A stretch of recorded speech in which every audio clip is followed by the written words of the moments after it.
Their leading man was a replacement decision made in haste. The show's language was created out of thin air, and the film almost didn't make it to limelight as its reels were once run over at the airport. It sounds impossible, but it is all true. Luc Besson's The Fifth Element has become a cult classic because of its mix of wild imagination, eccentric characters, and futuristic world building. But behind the scenes, things were even stranger than what made it onto the screen. Today we are uncovering 20 weird facts about The Fifth Element that will leave you amazed and maybe even laughing. Some are jaw-dropping, some are hilarious, and some will make you look at this film in a completely different way. So grab your Multipass and let's dive in. Number 1. Luc Besson wrote it as a teenager. Let's start at the very beginning with a teenager in France who had nothing more than a stack of blank notebooks and an imagination that refused to sit still. Long before Hollywood agents were calling his name, Luc Besson was sketching alien worlds, futuristic taxis, and heroes destined to save the universe. Now here is the funny part. Those sketches are what have become the Fifth Element we know today. That's right, we are talking about the movie that would later cost close to $90 million, employ hundreds of people, and demand the talents of world-class designers. Think about that for a second. What most parents would have called daydreaming instead of studying turned into one of the most daring sci-fi films ever made. If procrastination were an Olympic sport, teenage Luc might have taken home the gold. Number 2. The original script was 400 pages long. When Luc Besson finally put his teenage visions into a full script, he did not exactly hold back. His first draft was a staggering 400 pages. To put that into perspective, a normal Hollywood script is about 120 pages. As a matter of fact, the script had been designed as a trilogy. However, producers found it too overwhelming and it had to be cut down. Cutting it down was not just editing, it was surgery. Huge parts of his original universe never made it to screen, but some fans believe hints of them are still hiding in the movie. That mountain of pages explains why the film feels so big, like you are only seeing the tip of an iceberg. And speaking of things you never see, one of the strangest choices in the final cut was what happened between the hero and the villain, or more accurately, what never happened. Number 3. The hero and villain never meet. Here is one of the strangest trivia tidbits about The Fifth Element.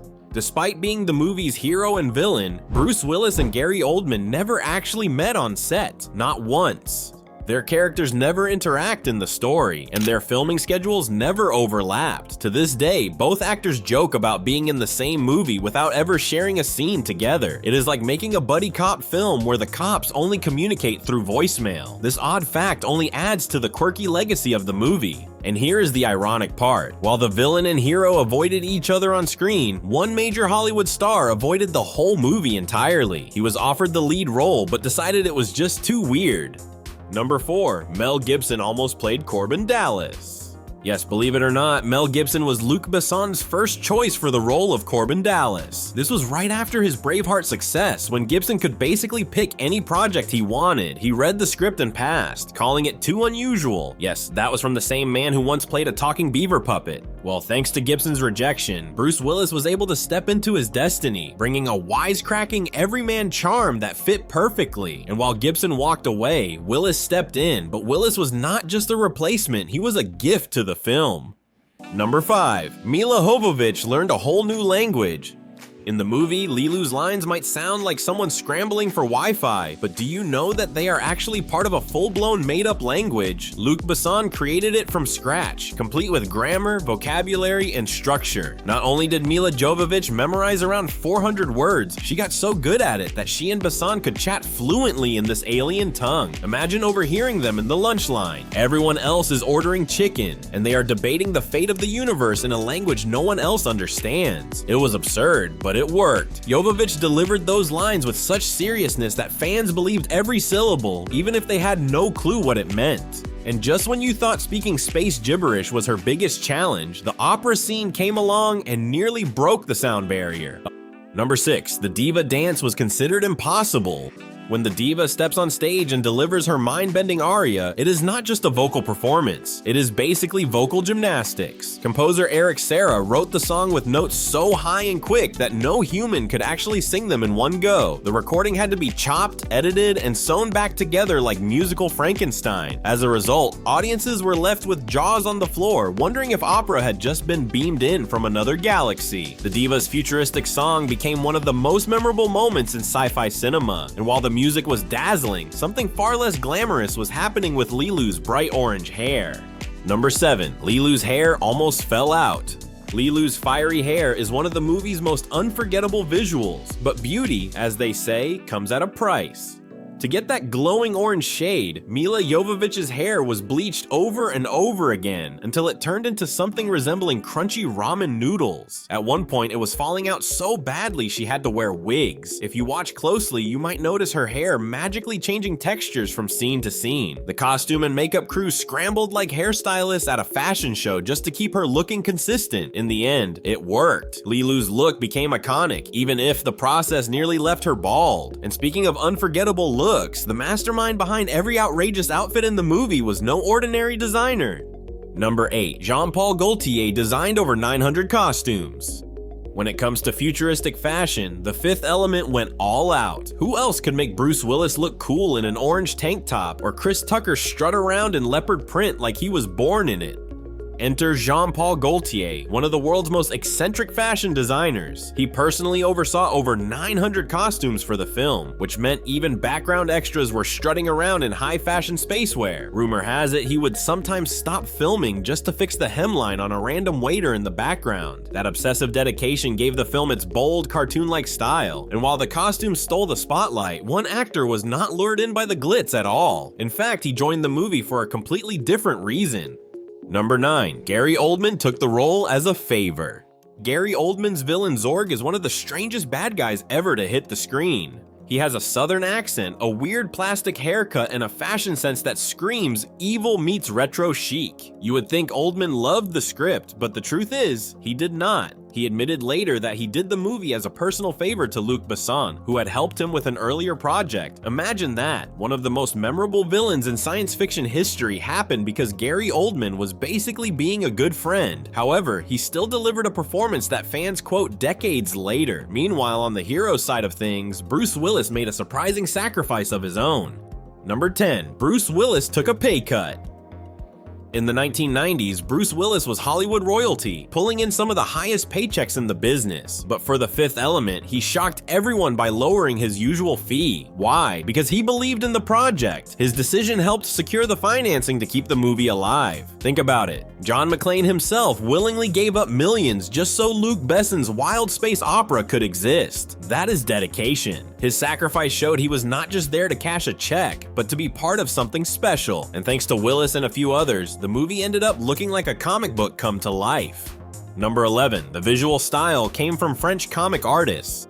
The Fifth Element does not look like your typical sci-fi movie. It is colorful, playful, and packed with wild designs that feel like they were pulled straight from a graphic novel. That is because they were. Luc Besson recruited legendary French comic book artists Jean-Claude Mézières and Moebius to design the world. These guys were rock stars in the comic book scene, and their fingerprints are all over the movie. Flying taxis? That is pure Mézières. Towering skyscrapers and futuristic gadgets? Straight out of Moebius's imagination. This is why the movie has a lighter, more cartoonish feel compared to darker, grittier sci-fi like Blade Runner. But while fans loved the style, not everyone was thrilled about it. In fact, one of those comic artists almost dragged the whole production into court. Number 12. A lawsuit almost stopped the film. Moebius, one of the very artists Besson had worked with, later claimed The Fifth Element had borrowed a little too much from his earlier comic The In-Call. He filed a lawsuit accusing Besson of lifting his ideas, and to be fair, the similarities were pretty striking. The flying cars, the eccentric villains, even some of the cityscapes looked like they had leapt off the pages of Moebius' work. But after some legal wrangling, the case fizzled out and was dropped. Still, the scare showed just how close the film came to being stopped dead in its tracks. But that was not the only time disaster threatened.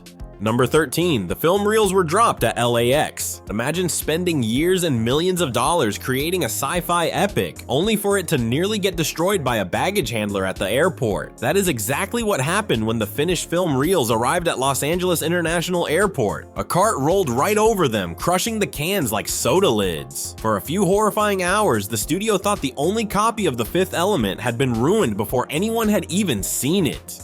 Luckily, the reels were salvageable and disaster was narrowly avoided. Number 14. Chris Tucker ad-libbed most of his lines. Many would admit that Ruby Road is one of those characters you never forget. Loud, flamboyant, and dressed like a disco ball that exploded, he is the movie's wild card, and a big part of that magic came from Chris Tucker himself. He improvised a ton of his lines and played the character like he was channeling 3 different radio DJs at once. The crew often struggled to keep a straight face, and shooting his scenes sometimes took longer because everyone was laughing too hard, but those ad-libs gave Ruby Road a chaotic electric energy that no script could have captured. While Tucker was busy stealing scenes, sharp-eyed viewers spotted another familiar face in the background. Number 15. Luke Perry made a cameo.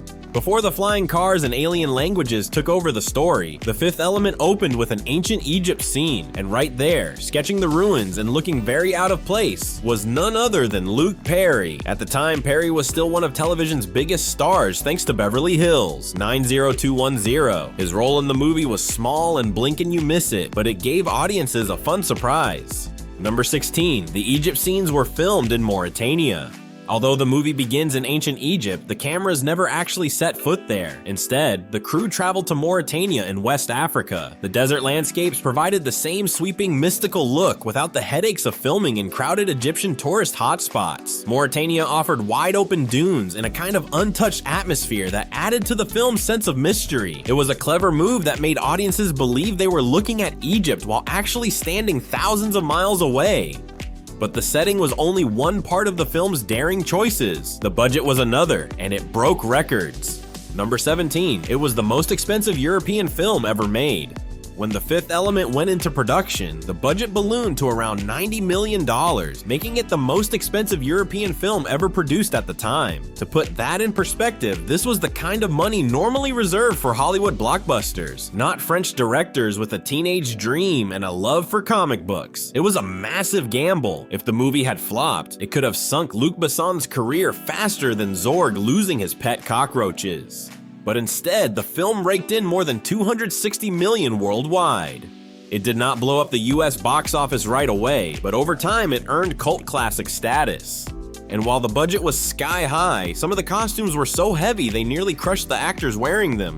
Number 18. The Diva's costume weighed 30 pounds. The Diva's stunning blue gown was a sight to behold, but wearing it was like dragging around a small child strapped to your back.